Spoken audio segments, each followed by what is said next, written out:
Welcome to the Spendwise Moms channel, your homemaking resource hub.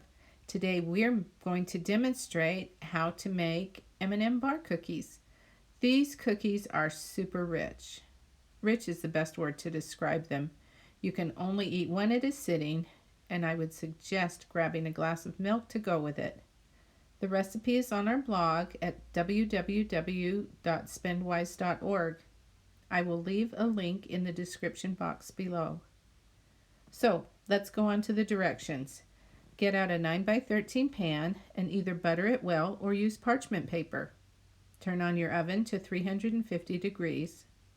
In a large bowl, combine the ingredients together for the oat cookie mixture.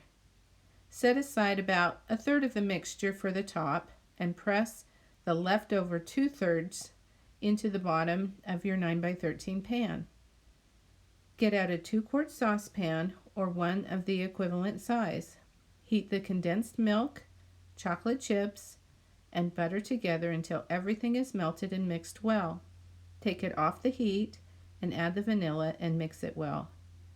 Pour this chocolate filling layer on top of the oat cookie mixture in the pan. Spread it evenly. Crumble the remaining 1/3 oat cookie mixture in your hand and sprinkle it over the chocolate layer.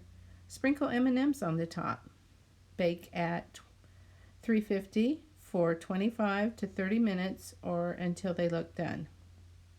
Cool them and then cut them if you can stand waiting. It doesn't work too well to cut them while they're hot. I bet you can't figure out how I know that. Hope you enjoyed watching the Spendwise Moms channel. Please subscribe for more videos just like this.